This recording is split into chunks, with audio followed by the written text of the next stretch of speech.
بچوں کو ایسی تعلیم دو جب تک کہ بچہ قرآن کریم نہ سیکھ لے، قرآن کریم اس کو پڑھنا نہ آ جائے، اس وقت تک کسی اور کام میں اس کو مت ڈالو۔ ہمارے ہاں الحمدللہ مسلمانوں کی تاریخ یہ ہے کہ سب سے پہلی تعلیم جو بچے کو دی جاتی تھی وہ قرآن کریم کی ہوتی تھی، ناظرہ ہی صحیح، لیکن ناظرہ قرآن کریم بھی انسان کی زندگی میں انقلاب برپا کرتا ہے۔ اگر صحیح طریقے سے ناظرہ پڑھ لے نا بچہ تو اس کے دل میں ایمان کا بیج پڑ جاتا ہے، اور پھر آگے وہ ایمان کا بیج اس کو بہت سی برائیوں سے روکتا ہے۔ تو جب تک اس بات کا یقین نہ ہو جائے کہ میرا بچہ قرآن کریم پڑھنے کے قابل ہے، اس وقت تک اس کو آگے نہ بھیجو۔ اب ہمارے یہاں وزیر تک بن گئے ہیں لوگ، اور جب ان سے کہا گیا قل ہو اللہ پڑھ لو تو قل ہو اللہ پڑھنے نہیں آ رہا۔ تو وہ در حقیقت یہ اس لیے کہ ہم نے ہمارے ذہن سے دین کی تعلیم و تربیت کی اہمیت ہی ختم ہو گئی۔ ہمارے دل میں اس کی اہمیت ہی نہیں ہے کہ ہمارا بچہ جو ہے وہ دین کی معلومات، دین کا علم حاصل کرے۔ نہ صحیح، ٹھیک ہے، ہم نے یہ نہیں کہتے کہ آپ ہر ایک کو عالم دین بناؤ، ہر ایک کا عالم دین بننا بھی فرض نہیں ہے کہ آپ پورا درس نظامی پڑھاؤ 8 سال تک، لیکن اگر کم از کم جو انسان کے ذمہ فرض عین ہے اس کا علم تو بچے کو ہر حال میں ہونا چاہیے، اور اس کے لیے کسی ایسی درسگاہ، الحمدللہ اب ایسی درسگاہیں موجود ہیں جس میں جو دنیاوی تعلیم کہلاتی ہے وہ بھی الحمدللہ اس میں پڑھائی جاتی ہے، اور اس کے ساتھ ساتھ اس کو مسلمان بنانے کی بھی فکر ہوتی ہے، اس کو دینی معلومات بھی فراہم کی جاتی ہے۔ ایسی درسگاہوں کے اندر اس کو بھیجو۔ جب تم خود ایسے درسگاہوں میں بھیج دو گے جہاں پر الحاد اور بے دینی کا چرچا ہے تو پھر وہ اس کی ذمہ داری تمہارے اوپر عائد ہوتی ہے کہ تم نے ایسی جگہ بھیجا کیوں۔ اور دوسری بات یہ کہ اگر فرض کرو کہ کوئی بچہ آپ نے کسی درسگاہ میں بھیجا، کسی اسکول میں بھیجا، وہاں پر دین کی معلومات اس کو حاصل نہیں ہو رہی، دین کا علم اس کو حاصل نہیں ہو رہا، تو کم از کم اتنا تو کر لو کہ اپنے گھروں کے اندر تھوڑا سا وقت اپنے بچوں کے ساتھ ایسا نکالو جس میں کچھ دین کی معلومات بچوں کو فراہم کی جائیں۔ کم از کم سیرت طیبہ، نبی کریم صلی اللہ علیہ وسلم کی سیرت طیبہ سب مل کر گھر والے بیٹھ کر تھوڑا سا وقت نکال کر اس میں پڑھیں۔ اس سیرت طیبہ میں نبی کریم صلی اللہ علیہ وسلم کے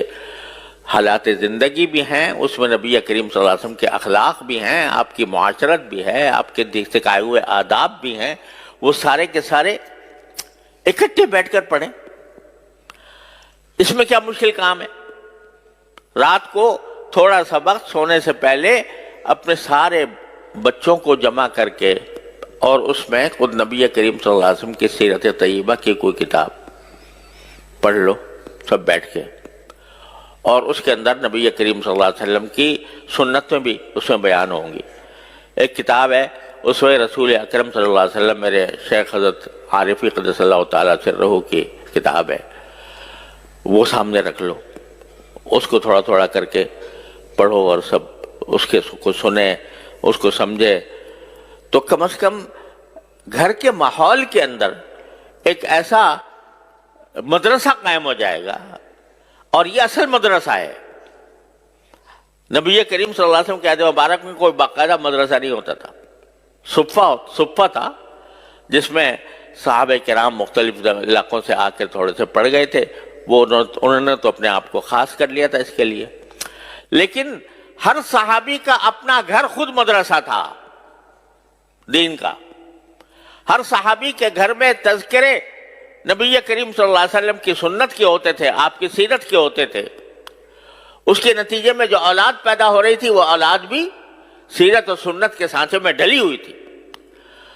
اس میں کیا مشکل کام ہے؟ میں کہتا ہوں 15 منٹ نکال لو، صرف 15 منٹ روزانہ، اور اس میں نبی کریم سرور عالم صلی اللہ علیہ وسلم کی سیرت طیبہ پر مشتمل کوئی کتاب پڑھی جائے، اور پڑھ کر بچوں کو اس کا اس کا علم دیا جائے سیرت طیبہ کا، اور پھر سیرت طیبہ کے ساتھ جو بنیادی ضروریات ہیں دین کی، وضو کے احکام، نماز کے احکام وغیرہ وغیرہ، اور اخلاق، آداب، کس چیز کے کیا ادب ہے، کھانے کا کیا ادب ہے، سونے کا کیا ادب ہے، بازار جانے کا کیا ادب ہے، خرید و فروخت کا کیا ادب ہے، یہ ساری باتیں رفتہ رفتہ روزانہ کر کے اگر 15 منٹ بھی روزانہ ہر انسان، ہر مسلمان نکال لے اور اپنے اولاد کی اس طرح تربیت کرنے کی فکر کرے تو انشاءاللہ اللہ تعالیٰ کی رحمت سے ایک انقلاب آ جائے گا۔ لیکن چونکہ فکر نہیں تو اس کی وجہ سے یہ چھوٹا سا کام بھی نہیں ہو پا رہا، اور قرآن اسی کی طرف متوجہ کر رہا ہے کہ تم ساری دنیا کے اوپر تنقید کرتے ہو کہ فلاں جگہ یہ ہو رہا ہے، فلاں جگہ یہ ہو رہا ہے، سیاسی ماحول کے اندر بے چینی ہے، اضطراب ہے، انتشار ہے، لڑائیاں ہیں، جھگڑے ہیں، تنازعات ہیں، ان سب کی شکایت تو کرتے ہو، لیکن خود اپنی طرف متوجہ ہو کر نہیں دیکھتے کہ تمہارے ہاں کیا کمی ہے۔ اگر تم فرض کرو کہ مکمل طور پر اسلامی احکام پر عمل کر رہے ہو، لیکن تمہاری اولاد اور تمہارے گھر والے دوسری طرف جا رہے ہیں، اس کی ذمہ داری بھی تمہارے اوپر عائد ہوتی ہے۔ اپنی فکر کرو، اور اس کا ایک آسان راستہ میں آپ حضرات کی خدمت میں عرض کر رہا ہوں کہ 15 منٹ نکال لو روزانہ رات کو، اور اپنے گھر والوں کو جمع کر کے اس میں سیرت طیبہ اور احکام شریعت کی کتاب حضرت حکیم محمد مولانا تھانوی رحمۃ اللہ علیہ کی حیات المسلمین ہے مثلا، وہ پڑھ کے، بہت آسان کتاب ہے، آسانی کے ساتھ پڑھی جا سکتی ہے، وہ پڑھ کے سب کے سامنے پڑھی جائے تو انشاءاللہ اس سے ایک ماحول پیدا ہوگا اور اصلاح کی طرف ایک پیش قدمی ہوگی۔ اللہ تبارک و تعالیٰ اپنے فضل و کرم سے ہم سب کو اس کی توفیق عطا فرمائے۔ وآخر دعوانا الحمدللہ رب العالمین۔